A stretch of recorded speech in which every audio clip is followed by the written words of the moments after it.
ಮರುಳಾರಾಧ್ಯರನ್ನು ಸ್ಮರಣೆ ಮಾಡಿ ಶಿರಹಟ್ಟಿಯ ಜಗದ್ಗುರು ಫಕೀರೇಶ್ವರರನ್ನು,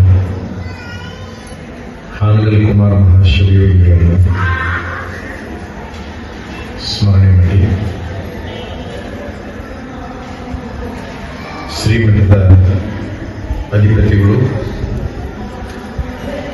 ಪೂಜ್ಯರು ಆಗಿರುವಂತಹ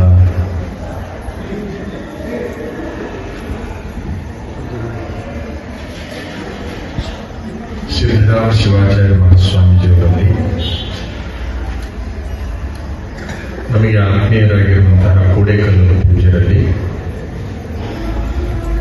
ಈ ವೇದಿಕೆ ಮೇಲೆ ವಿರಾಜಮಾನರಾಗಿರುವಂತಹ ಹಲಕರಟಿ ಪೂಜ್ಯರಲ್ಲಿ, ಚಬನೂರು ಶ್ರೀಗಳವರು ಶಾಲೆದ್ದು ನಿಮಗೆಲ್ಲ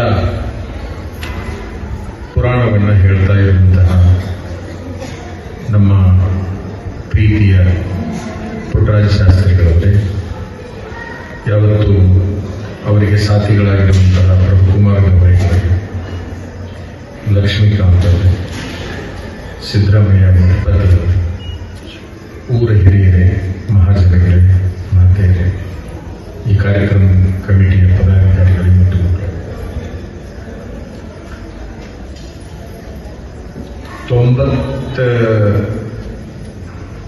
89ನೇ ಇಸ್ವಿಯಲ್ಲಿ ಮೊದಲನೆಯದಾಗಿ ನಾವು ಶರಣ ಬಸವೇಶ್ವರ ಪುರಾಣವನ್ನು ಹೇಳಿದ್ವಿ. ಅವಾಗ ನಮಗೆ 13 ವರ್ಷ. 13 ವರ್ಷದ ಹುಡುಗಿದ್ದಾಗ ಕಲಬುರಗಿ ಶರಣ ಬಸವೇಶ್ವರ ಪುರಾಣವನ್ನು ಹೇಳುವ ಪ್ರಸಂಗ ಬಂತು. ಕುಷ್ಟಗಿ ತಾಲೂಕು ದೋಟಿಹಾಳನ್ನು ಊರಿನಲ್ಲಿ. ಆ ಊರಲ್ಲಿ ಪುರಾಣ ಹೇಳಬೇಕಾದ್ರೆ ಸಹಜವಾಗಿ ಗುರುಗಳ ವರ್ಣನೆ ಬಂದೇ ಬರ್ತದೆ, ನಿಮಗೆಲ್ಲರಿಗೂ ಗೊತ್ತು. ಆ ಗುರುಗಳ ವರ್ಣನೆ ಬಂದಾಗ ನಮಗೆ ಕಲಿಕೇರಿ ಶಬ್ದ ನಮ್ಮ ಕಿವಿಗೆ, ಮರುಳಾರಾಧ್ಯರು ಅನ್ನೋ ಶಬ್ದ ಕಿವಿಗೆ.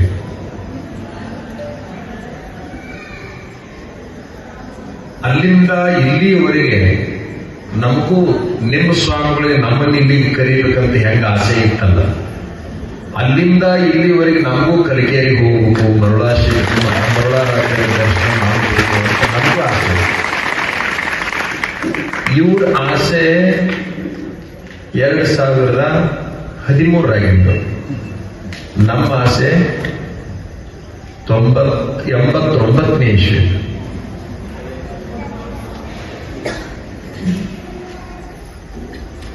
ನಾವೊಂಥರ ಏನ್ ತಿಳ್ಕೊಂಡಿದ್ವಿ ಅಂತಂದ್ರೆ, ಈ ಶರಣ ಬಸಪ್ಪಂದು ಮರುಳಾರಾಧ್ಯರದು ಫೋಟೋ ಏನೈತಲ್ಲ, ಆ ಶರಣ ಬಸಪ್ಪ ಹಂಗ ಇದ್ನೇನೋ ಅಂತ ನಾವು ತಿಳ್ಕೊಂಡಿದ್ವಿ ಸಣ್ಣ ಹುಡುಗರಿದ್ದಾಗ. ಒಂದು ದೇಹ 2 ಮುಖಗಳು ಇರಬೇಕು ಅಂತ ನಾವು ತಿಳ್ಕೊಂಡಿದ್ವಿ. ಪುರಾಣ ಹೇಳುವಾಗ ಗೊತ್ತಾದ್ದು ಒಬ್ಬ ಗುರು, ಒಬ್ಬ ಶಿಷ್ಯ.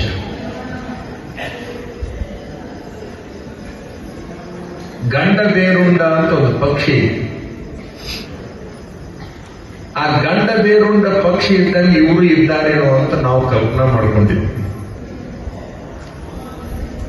ಬಹುಶಃ ಈ ಮಠಕ್ಕೆ ಬಂದ ಮೇಲೆ, ಇಲ್ಲಿ ಕುಂತ ಮೇಲೆ ನಮಗ ತಲೆಯಾಗಿ ಬಂದಿದ್ದೇನಂದ್ರ, ಗುರು ಮತ್ತು ಶಿಷ್ಯರ ಬದುಕು ಹೆಂಗಿರಬೇಕು ಅಂತ ಹೇಳಬೇಕಂತ ಅನಿಸ್ತು ತಲೆಯಾಗ.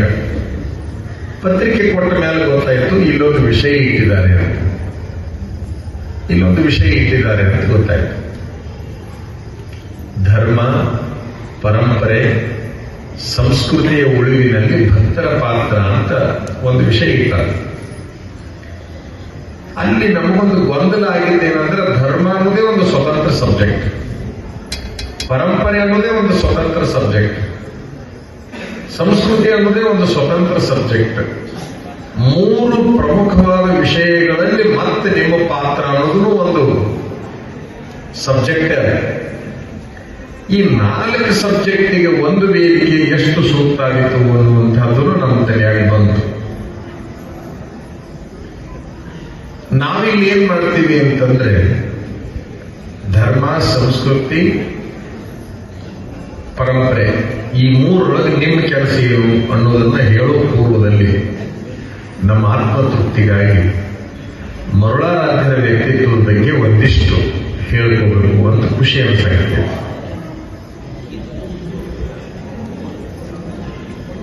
ಗುರು ಎಷ್ಟು ಸಮರ್ಥನಾಗಿದ್ದ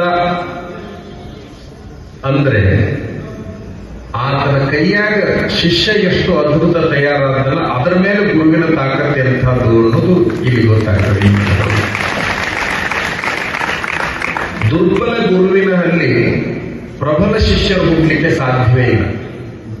ಗುರು ದುರ್ಬಲ ಆಗಿದ್ದ ಅಂತಂದ್ರೆ ಪ್ರಬಲರಾಗಿರಂತ ಶಿಷ್ಯರು ಹುಟ್ಟಲಿಕ್ಕೆ ಸಾಧ್ಯವೇ ಇಲ್ಲ.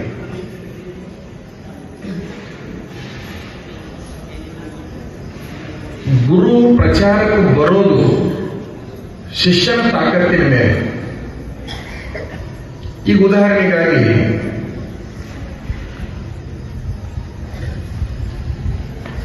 ಗಜದಂಡ ಶಿವಾಚಾರ್ಯರು ಅಂತ ಆಗ್ಬೋದು. ಅವ್ರು ಯಾರಿಗೂ ಗೊತ್ತಿಲ್ಲ. ಅವ್ರ ಹೆಸರು ಗೊತ್ತಾಗೋದ ಸಿದ್ಧಾರೂಢರ ಹೆಸರು ಹೇಳಿದಾಗ. ಗಜದಂಡ ಶಿವಾಚಾರ್ಯರು ಜಂಗಮರು, ಸಿದ್ಧಾರೂಢರು ಬಣಜಿಗರು. ಗುರು ಶಿಷ್ಯರಿಗೆ ಜಾತಿ ಇದ್ದಿಲ್ಲ ಅನ್ನೋದಕ್ಕೆ ಅದು ಒಂದು ಉದಾಹರಣೆ. ಶರಣಬಸಪ್ಪ ಬಣಜಿಗರವ, ಮರುಳಾರಾಧ್ಯರು ಜಂಗಮರು. ಬಣಜಿಗರು ಮಹಾತ್ಮರಾಗಲಿಕ್ಕೆ ಬರುತ್ತೆ ಅನ್ನೋದನ್ನ ಇಬ್ಬರು ಜಂಗಮರು ತೋರಿಸಿಕೊಟ್ಟಿದ್ದಾರೆ. ಇಬ್ಬರು ಜಂಗಮರು ಇಬ್ಬರು ಬಣಜಿಗರನ್ನು ಕರ್ಕೊಂಡು ತೋರಿಸಿದ್ದಾರೆ.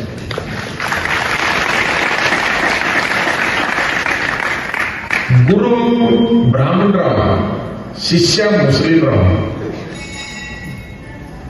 ಧರ್ಮವೂ ಬದಲಿ ಆಗುತ್ತೆ, ಬರೀ ಜಾತಿ ಅಲ್ಲ. ಗುರು ಶಿಷ್ಯರು ಧರ್ಮವನ್ನು ಒಂದು ಮಾಡಬಲ್ಲ ಅನ್ನೋದಕ್ಕೆ ಶಿಶುನಾಳದ ಶರೀಫ, ಕಳಸದ ಗೋವಿಂದ ಭಟ್ಟ. ಗೋವಿಂದ ಭಟ್ಟ ಗುರು, ಶರೀಫ ಶಿಷ್ಯ. ಎಂತಹ ಅದ್ಭುತವಾದ ಸಾಮರಸ್ಯ. ಗೋವಿಂದ ಭಟ್ಟ ಪ್ರಚಾರ, ರಾಮಕೃಷ್ಣ ಪರಮಹಂಸ ಪ್ರಚಾರಕ್ಕೆ ಬಂದಿದ್ದೇ ಸ್ವಾಮಿ ವಿವೇಕಾನಂದರಿಂದ. ಯಳಂದೂರದ ಬಸವಲಿಂಗ ಸ್ವಾಮಿಗಳು ಪ್ರಚಾರಕ್ಕೆ ಬಂದಿದ್ದೇ ಯಾರಿಂದ? ಹಾನಗಲ್ ಕುಮಾರಸ್ವಾಮಿಗಳಿಂದ.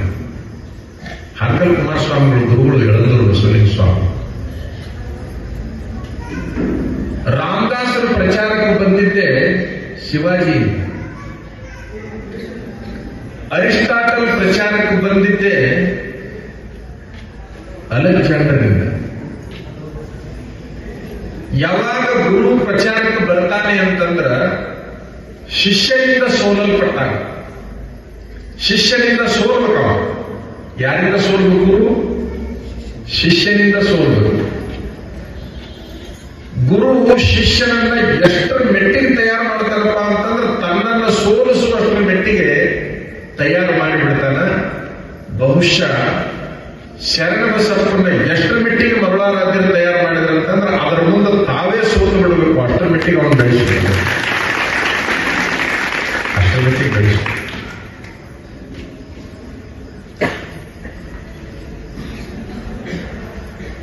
ನಿಮ್ಗೆ ಒಂದು ಗೊತ್ತಿರಲಿ,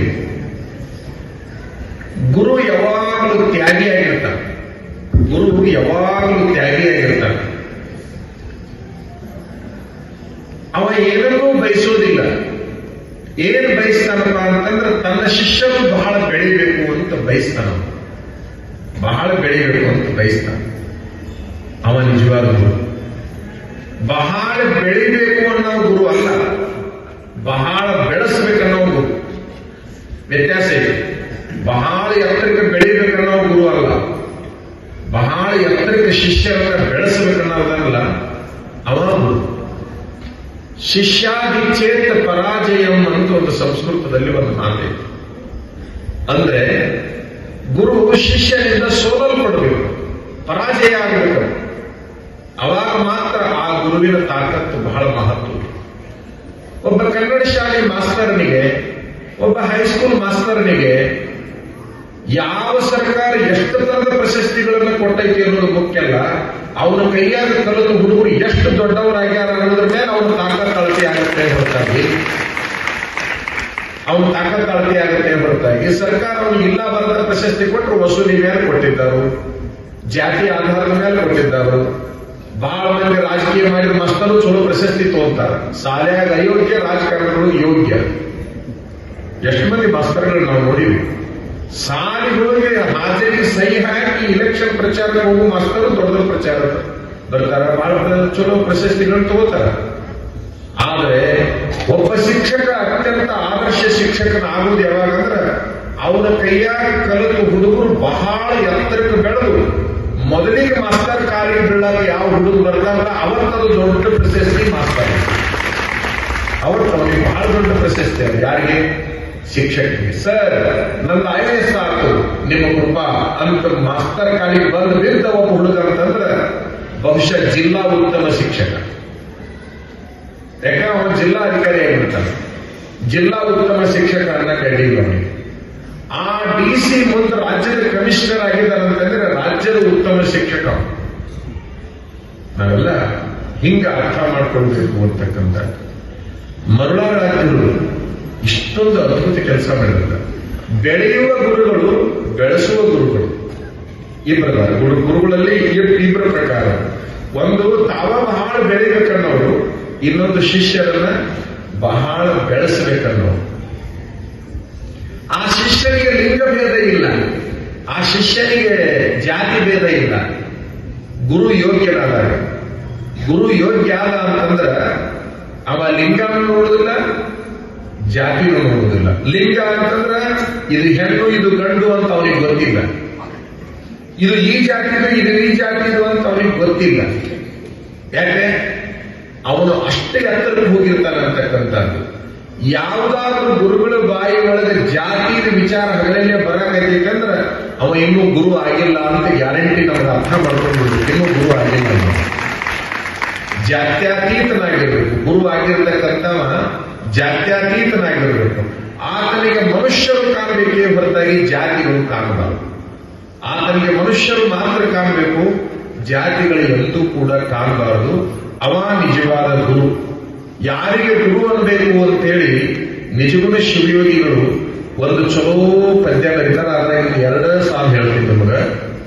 ಕರುಣ ರಸದ ಕೋಡಿ ಹರಿವ ವರಪುಣ್ಯ ಶರೀರದ ಗುರುವಿರಲೆನ್ನ ಮಾನಸದು ಅಂತ. ಗುರು ಹ್ಯಾಗಿರ್ಬೇಕಪ್ಪ ಅಂತಂದ್ರ ಕರುಣಾರಸ ಅವನ ಹತ್ರ ತುಂಬಿ ತುಳುತ್ತಿರ್ಬೇಕು. ಯಾರನ್ನ ಕಂಡ್ರು ಅವ್ನಿಗೆ ಇಷ್ಟು ಕನಿಕರ ಬರ್ಬೇಕು, ಇಷ್ಟು ಕರುಣಾ ಬರ್ಬೇಕಲ್ಲ, ಅಷ್ಟರ ಮಟ್ಟಿಗೆ ಕರುಣಾ ಬರ್ಬೇಕು. ಎಷ್ಟಿರ್ಬೇಕಪ್ಪ ಅವನ ಹತ್ರ ಕರುಣೆ ಅಂತಂದ್ರ, ಕೆರೆ ತುಂಬಿದ ಮೇಲೆ ಕೋಡಿ ಹರಿತೈತಿ ನೋಡ್ರಿ, ಕೆರೆದೊಂದು ಕೋಡಿ ಅಂತ ಇರ್ತೈತಲ್ಲ, ಕರುಣ ರಸದ ಕೋಡಿ ಹರಿವ. ಅವನ ಹತ್ರ ಕರುಣಾರಸ ಹೆಂಗಿರ್ಬೇಕಪ್ಪ ಅಂದ್ರೆ ತುಂಬಿ ಚೆಲ್ಲಿ ಹರಿದು ಹೋಗ್ತಿರ್ಬೇಕು, ಅಷ್ಟರ ಮಟ್ಟಿಗೆ ಇರ್ಬೇಕು. ಕರುಣಾರಸ ತುಂಬಿಕೊಂಡವ ಗುರು ಅಲ್ಲ, ಕರುಣಾರಸವನ್ನು ತುಂಬಿಕೊಂಡು ಹರಿಬಿಡ್ಬೇಕು. ಅವನು ನಿರಂತರ ಹರಿತಿರ್ಬೇಕು. ಕೋಡಿ ಹರಿವ, ಕರುಣಾರಸದ ಕೋಡಿ ಹರಿವ. ವರಪುಣ್ಯ ಶರೀರದ, ಪಾಪದ ಶರೀರ ಆಗಿರಬಾರದು. ಒಳಗ ಕರುಣಾರಸ ತುಂಬಿರ್ಬೇಕು, ಕರುಣಾರಸ ತುಂಬಿರ್ಬೇಕು, ಜೊತೆಗೆ ಪುಣ್ಯ ಶರೀರ ಆಗಿರ್ಬೇಕು. ಅದು ಪಾಪ ಶರೀರ ಆಗಿರಬಾರದು. ಪುಣ್ಯ ಶರೀರದ ಗುರು ಇರಲೆನ್ನ ಮಾನಸದವರು. ಇವತ್ತಿನ ಕಾಲಕ್ಕೆ ಜಾತಿಗೊಬ್ಬರು ಗುರುಗಳಾಗಿದ್ದಾರೆ, ಪ್ರಶ್ನೆ ಇಲ್ಲ. ಜಾತಿಗೊಬ್ಬರು ಗುರುಗಳಾಗಿದ್ದಾರೆ. ಯಾವ ಜಾತಿಯವರು ಸ್ವಾಮಿಗಳು ಆಗ್ಬೇಕ್ರಿ ಅಂತ ನೀವು ಯಾರ ಪ್ರಶ್ನೆ ಕೇಳಿದ್ರೆ ನಾವು ಬಹಳ ಸ್ಪಷ್ಟವಾಗಿ ಹೇಳಲಿಕ್ಕೆ ಬಯಸ್ತೀವಿ, ಯಾವ ಜಾತಿಯವರಾದ್ರೂ ಸ್ವಾಮಿಗಳಾಗಕ್ಕೆ ಬರ್ತದೆ. ಯಾವ ಜಾತಿಯಾಗ ಹುಟ್ಟಿದ್ರು ಸ್ವಾಮಿಗಳಾಗಕ್ಕೆ ಬರ್ತದೆ. ಆದ್ರೂ ಒಂದು ತಲೆಯಾಗಿರ್ಲಿ, ಸ್ವಾಮಿಗಳು ಆದ್ಮೇಲೆ ಜಾತಿ ಮಾಡಕ್ ಬರಂಗಿಲ್ಲ. ಇದನ್ನು ಬಹಳ ಚೆನ್ನಾಗಿ ನೀವು ತಲೆಯಾಗಿರ್ತೀವಿ. ಸ್ವಾಮಿಗಳು ಆದ್ಮೇಲೆ ಅವ್ರು ಜಾತಿ ಮಾತಾಡ್ಬಾರ್ದು. ಸ್ವಾಮಿಗಳು ಆದ್ಮೇಲೆ ಜಾತಿ ಬಗ್ಗೆ ಮಾತಾಡಕತ್ತಿದ್ರೆ ಇನ್ನೂ ಸ್ವಾಮಿಗಳಾಗಿಲ್ಲ ಅಂತ. ಜಾತಿಯ ವಸ್ತುವಾರಿ ಆಗೋದು ಬೇರೆ, ಗುರು ಆಗೋದು ಬೇರೆ. ಆ ಜಾತಿಯ ವಸ್ತುವಾರಿಗಳು ಗುರುಗಳಾಗಬಾರದು ಅಂತಕ್ಕಂಥದ್ದು. ಯಾವುದೇ ಧರ್ಮ, ಯಾವುದೇ ಜಾತಿಯಲ್ಲಿ ಹುಟ್ಟಲಿ ಆ ವ್ಯಕ್ತಿ ಗುರು ಆಗಲಿಕ್ಕೆ ಬರುತ್ತೆ. ಆ ಗುರು ಆದ ಮೇಲೆ ಜಾತಿಯನ್ನ ಮಾಡಲಿಕ್ಕೆ ಬರೋದಿಲ್ಲ ಅಂತಕ್ಕಂಥದ್ದು ನಮ್ಮ ಸ್ಪಷ್ಟವಾದ ನಿಲುವು ಅಂತಕ್ಕಂಥದ್ದು. ನಿಮಗೊಂದು ಗೊತ್ತಿರಲಿ, ಆ ಗುರು ಹೇಗಿರ್ಬೇಕು ಅಂತಂದ್ರ ಮರುಳಾರಾಧ್ಯರ ಹಾಗೇನೆ ಇರಬೇಕೇ ಹೊರತಾಗಿ ಮತ್ತೊಬ್ಬರ ಹಾಗೆ ಇರಬಾರದು ಅಂತಕ್ಕಂಥದ್ದು ನಮ್ಮ ಅಭಿಪ್ರಾಯ. ಬಹುಶಃ ವಿಚಾರ ಮಾಡ್ರಿ, ಒಂದು ದೇಹ ಎರಡು ಮುಖಗಳಂತ ಏನದವಲ್ಲ, ಈ ಕೈ ಒಳಗೆ ಇಂತಹ ಶಕ್ತಿ ಇರಬೇಕಲ್ಲ ಗುರುವಿನ ಕೈಯಾಗ, ಅವನ ಕೈಯಾಗ ಎಂತಹ ಶಕ್ತಿ ಇರಬೇಕು ಅಂತಂದ್ರ ಶಿಷ್ಯನ ತಲೆ ಮೇಲೆ ಹಿಂದೆ ಕೈ ಇಟ್ಟರೆ ಸಾಕು, ಅವನ ಹತ್ರ ಇರತಕ್ಕಂಥ ಎಲ್ಲ ಶಕ್ತಿ ಪಾತ ಆಗಿರೋದು. ಶಕ್ತಿಪಾತ ದೀಕ್ಷೆ ಅಂತ ಒಂದು ದೀಕ್ಷೆ ಇದೆ. ಆ ಶಕ್ತಿಪಾತ ದೀಕ್ಷೆಯಲ್ಲಿ ಯಾವ ಶಿಷ್ಯನ ತಲೆ ಮೇಲೆ ಆತ ಕೈ ಇಡ್ತಾನಲ್ಲ, ಕೈ ಇಟ್ಟಾಕ್ಷಣ ಅವನಲ್ಲಿ ಬಹಳಷ್ಟು ಬದಲಾವಣೆಗಳು ಬರಬೇಕು. ಅಂತಹ ಶಕ್ತಿ ಅವನ ಕೈಯೊಳಗ ಇರಬೇಕು, ಇರುತ್ತೆ ಅಂತಕ್ಕಂಥದ್ದನ್ನ ನಿಮಗೆ ಹೇಳಲಿಕ್ಕೆ ಬಯಸ್ತೀವಿ. ಯಾಕೆ? ಹೆಂಗೆ?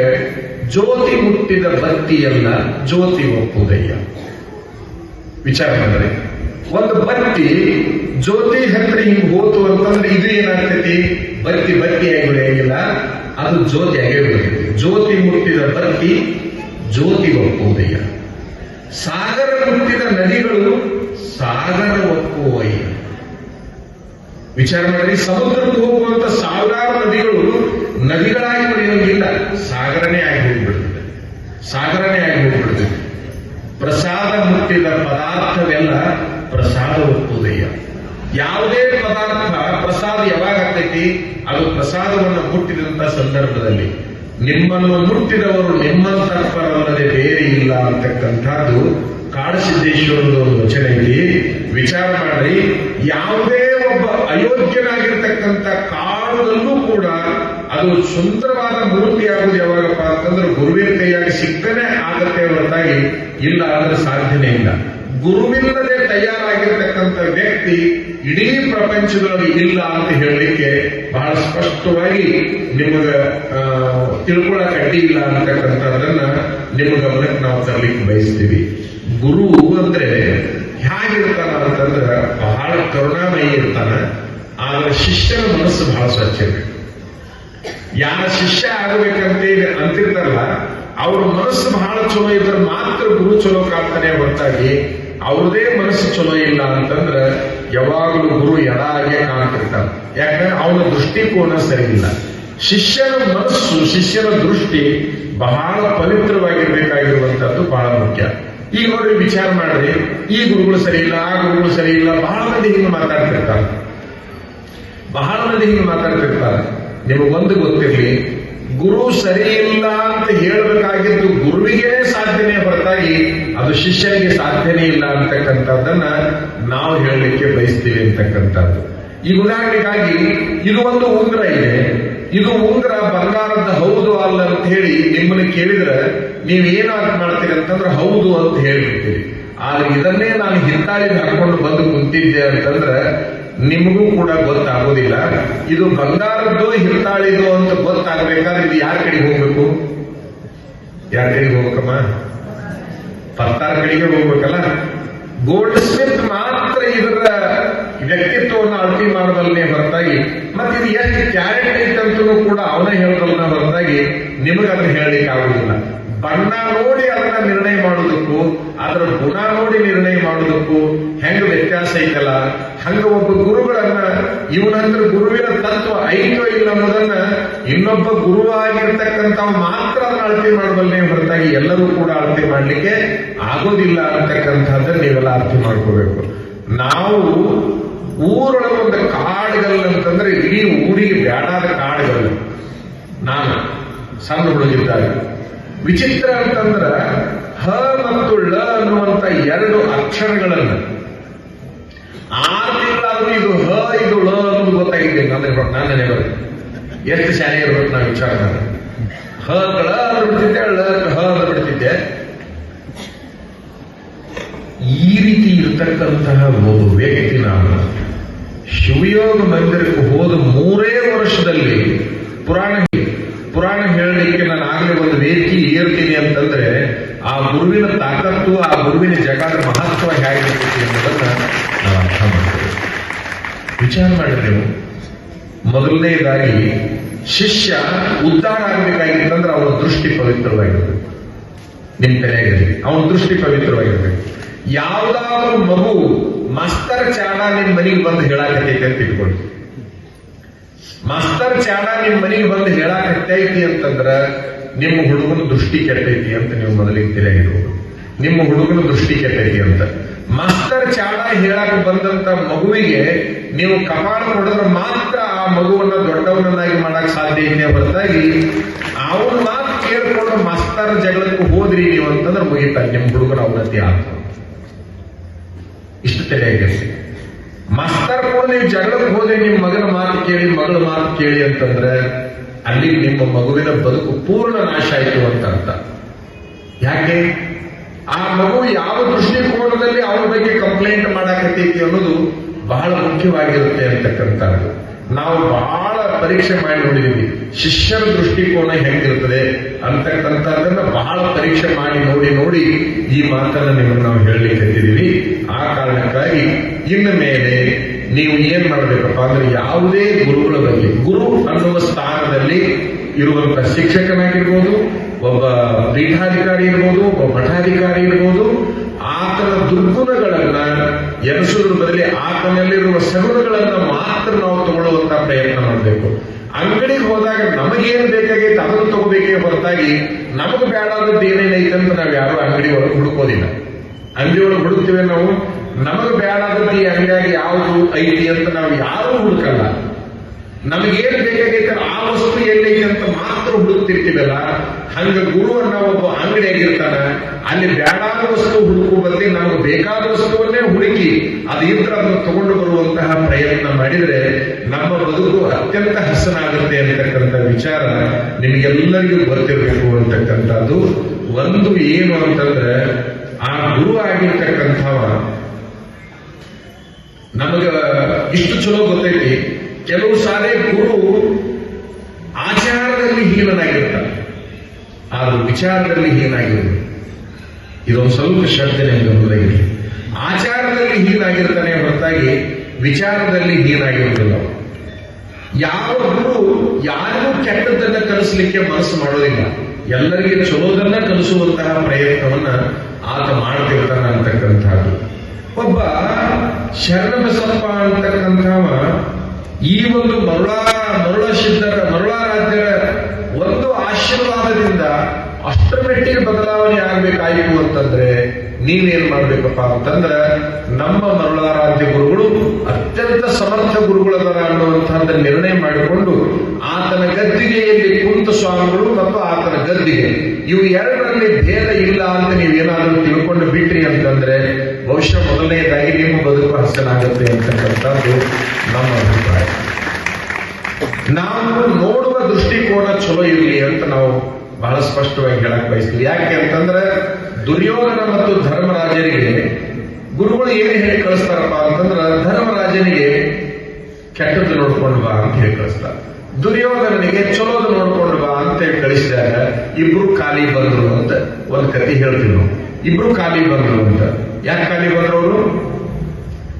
ಧರ್ಮರಾಜನ ದೃಷ್ಟಿ ಬಹಳ ಚಲೋ ಇತ್ತು, ಹಂಗಾಗಿ ಕೆಟ್ಟದ್ದು ಕಾಣಲಿಲ್ಲ.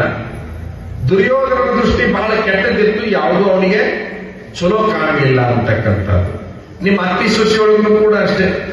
ನಿಮ್ಮ ಅತ್ತಿ ಸೊಸೆಯೊಳಗೂ ಕೂಡ ಅತ್ತಿ ಗುರುವಿನ ಸ್ಥಾನದೊಳಗಿರ್ತಾಳ, ಸೊಸಿ ಶಿಷ್ಯನ ಸ್ಥಾನದೊಳಗಿರ್ತಾಳ.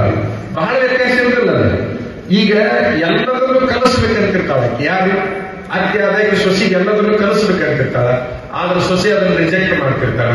ನಮ್ಮ ಮಟ್ಟದಾಗ ಹುಡುಗರು ಎಲ್ಲದನ್ನು ಕಲಿಸ್ಬೇಕಂತ ನಾವು ಕಲ್ತಿರ್ತೀವಿ, ಅವು ನಮ್ಮನ್ನು ರಿಜೆಕ್ಟ್ ಮಾಡ್ತಿರ್ತಾವ. ಏನೂ ಮಾಡ್ಲಿಕ್ಕೆ ಆಗುದಿಲ್ಲ. ಈಗ ಉದಾಹರಣೆಗಾಗಿ ಏನು ಕಲಿಸಿದ್ರು ಅತ್ತಿ ನನ್ನ ಹಿಂದಕ್ಕೆ ಕಲಿಸ್ತಾಳ ಅನ್ನೋದು ಸೊಸಿ ತಲೆಯಾಗಿ ಬಂತು ಅಂತಂದ್ರ ಸೊಸೆಯಾಗಿ ಉಳಿಯಂಗಿಲ್ಲ, ಮಗಳಿಗಿಂತ ಹೆಚ್ಚು ಆಗೇ ಬಿಡ್ತಾಳ ಅಂತಕ್ಕಂಥದ್ದು ನಮ್ಮ ಅಭಿಪ್ರಾಯ. ಮತ್ತ ಸೊಸೆ ದೃಷ್ಟಿ ಅತ್ತಿ ದೃಷ್ಟಿ ಬದಲಿ ಆತು ಅಂತಂದ್ರೆ ಆ ಮನಿಯಾಗಿ ಉಳಿಯಂಗಿಲ್ಲ. ಗುರುವಿನ ದೃಷ್ಟಿ ಶಿಷ್ಯನ ದೃಷ್ಟಿ ಬದಲಿ ಆತಂದ್ರೆ ಸಮಾಜ ಆಗಿ ಉಳಿಯಂಗಿಲ್ಲ. ಇಷ್ಟು ಮಾತ್ರ ನಿಮ್ಗೆ ಗಮನದಾಗಿರಲಿ. ಅಲ್ಲಿ ಎಲ್ಲರೂ ಮನೆಯೂ ಬದಲಿ ಆಗ್ತದೆ, ಇಲ್ಲಿ ಸಮಾಜ ಬದಲಿ ಆಗ್ತೈತಿ.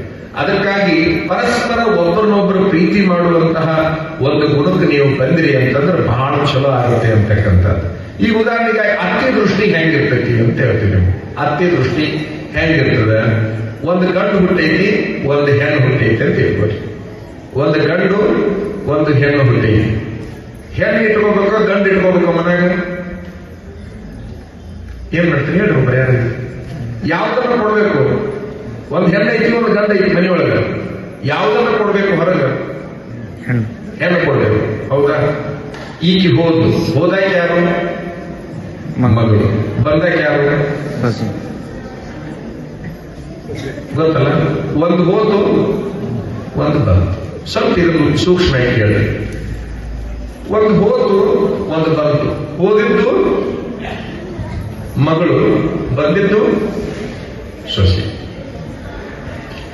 ಯಾವುದನ್ನ ಕೊಟ್ಟಿರಲ್ಲ, ಮರಳಿ ತಗೊಂಬರಕ್ ಕೊಟ್ಟಿರೋ ಅದು ಅಲ್ಲೇ ಇರ್ಲಕ್ಕೆ ಕೊಟ್ಟಿರೋ? ಹೆಂಗ ಹೇಳಿ? ಅದು ಅಲ್ಲೇ ಇರ್ಲಿ ಅಂತ ಕೊಟ್ಟಿರಲಿಲ್ಲ?